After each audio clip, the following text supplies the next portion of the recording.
వాళ్ళని కూడా ఇబ్బంది పట్టే ప్రయత్నం చేస్తే ఓకే ఈ స్కామ్ ఏం జరుగుద్ది అనేది ఒకటి, రేపొద్దున వాళ్ళు కూడా భయపడరు.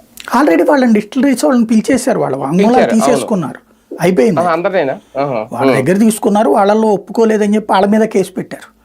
అవును అవును. ఇక్కడ విచిత్రం ఏంటంటే జగన్ కి సంబంధించిన సంస్థలు పెట్టుబడి పెట్టిన వాళ్ళు వాళ్ళే బాధితులు, వాళ్ళే ఇది. ఇక్కడ డిస్టిలరీ కంపెనీలు సేమ్, వాళ్ళే బాధితులు, వాళ్ళే నిందితులు.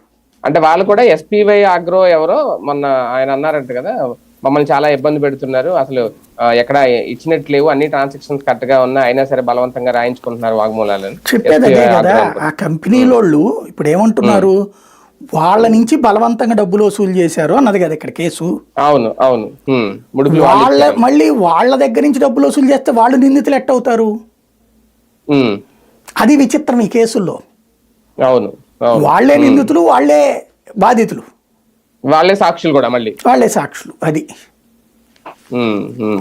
ఫైనల్ గా వీళ్ళందరూ కలిసి జగన్మోహన్ రెడ్డి దగ్గరకు వెళ్ళడానికి ఇది లాగుతారు ఇలా కొన్ని రోజులు. అందుకే ధనంజయ రెడ్డిని అరెస్ట్ చేసిన, ఎస్వి మోహన్ రెడ్డిని అరెస్ట్ చేసి, ఒకటి చంద్రబాబుని చిట్ట చివరిలో అరెస్ట్ చేసి దానివల్ల సానుభూతి వచ్చింది కాబట్టి జగన్మోహన్ రెడ్డిని చివరిలో కాకుండా ఇప్పుడే అరెస్ట్ చేసేయాలి.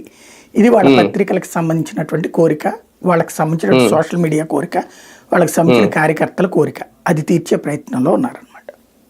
తీర్చేస్తారేమో త్వరగా మేబీ. Right right. నెక్స్ట్ ఇంకొక అంశం సార్, ఒక రకంగా ఎమ్మెల్సీలు రాజీనామాలు జరుగుతున్నాయి, ఓకే రాజ్యసభ రాజీనామాలు జరిగింది ఇవన్నీ, కానీ ఇక్కడ ఒకటి రెండు అంశాలు ఇందులో, ఇన్ని రాజీనామాలు జరిగినా ఎందుకు జగన్ ఇంకా మౌనంగా ఉంటున్నారు, ఏం మాట్లాడలేకపోతున్నారు, వాళ్ళు ఆపలేకపోతున్నారని ఎప్పుడు రొటీన్ గా వినిపించేది.